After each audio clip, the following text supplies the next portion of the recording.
Ya, ini saya ambil beberapa pertanyaan yang menurut saya penting untuk dibahas ya Mbak Novi ya. Ya, oke, silahkan diajukan dulu pertanyaannya. Mbak Novi, suamiku tuh polos banget Mbak, maksudnya tuh tidak neko-neko. Tapi semenjak dia tugas ke luar Jawa, dia hobi jajan Mbak. Saya harus gimana ya Mbak ya? Hancur rasanya hati saya. Ya, sepanjang saya menangani kasus perselingkuhan suami, saya bisa menyimpulkan, secara sosiologis bisa jadi kebiasaan baru ini muncul karena pengaruh lingkungan. Bisa jadi dari teman pergaulan, teman kerja, atau lingkungan tempat tinggal yang menghalalkan hal demikian, Bun, atau perselingkuhan itu tadi ya. Ya, bisa jadi suami terpengaruh teman dekatnya, atau sudah terdoktrin di dalam benaknya seperti, nggak apa-apa selingkuh badan, asal tidak selingkuh hati.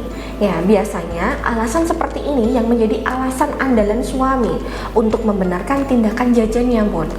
Ya, untuk menghilangkan doktrin yang mengendap di benak suami, perlu usaha yang tidak biasa.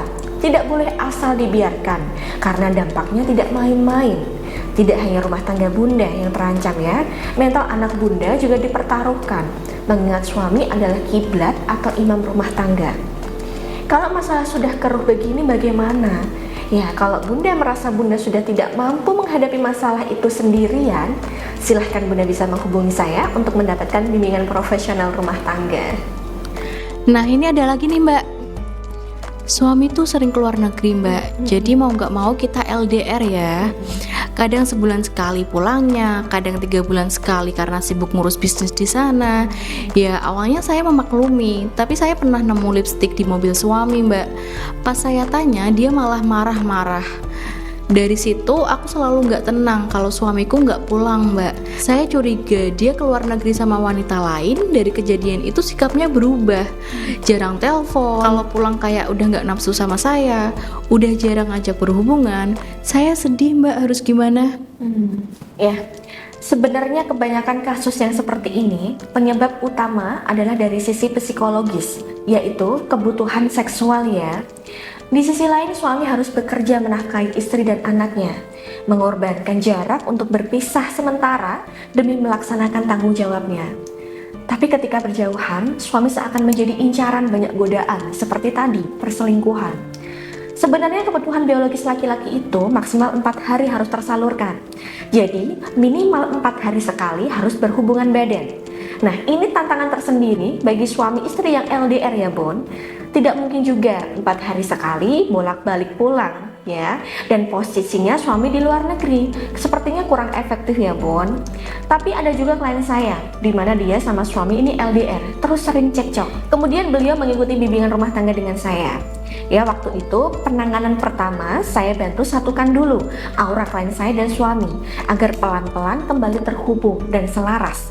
Biar hatinya sama-sama terbuka dulu, komunikasi mulai lancar kembali, dan saling memahami perasaan satu sama lainnya dulu. Yang penting itu dulu, Bu. Ya, kemudian saya bekali klien saya dengan wasilah cincin karomah Al-Madinah biar aura klien saya ini kuat. Nah, jika aura sudah kuat, maka aura klien saya dapat mempengaruhi aura suami. Ya, setelah aura klien saya dan suami ini saya rasa sudah mendekati selaras ya, kemudian saya kasih alternatif, yaitu dengan menundukkan ego diri sendiri dulu, dengan cara bunda mengalah dulu untuk selalu menemani suami. Misal suami tugas ke luar negeri, bunda perlu ikut juga. Ya, perlu diingat, istri adalah makmum. Sudah kodrat kita sebagai istri yang harus bersedia menjadi makmum untuk suami. Ikuti segala kemauannya. Kalau perlu, setiap kali suami pergi keluar kota atau keluar negeri, begitu ya, kita harus merelakan waktu, bahkan kerjaan kita sendiri, anak-anak juga, untuk menemaninya, mengikutinya, Bun. Ya, Masya Allah ya, Bun, perjuangan seorang istri dalam menunaikan hak dan kewajibannya sama suami. Ya, memang harus sedikit agak berkorban jika ingin menggapai kesakinahan. Tentu harus didorong dengan ikhtiar batiniah yang kuat, bermunajat kepada Allah agar senantiasa rumah tangga bunda dilindungi oleh Allah Ta'ala. Mbak Novi, tambah satu lagi ya Mbak ya? Oke, silahkan. Oke. Pernikahan saya sama suami awalnya tidak mendapatkan restu orang tuanya Mbak, terutama ibunya, karena saya berasal dari keluarga sederhana, sementara suami dari keluarga sangat berkecukupan.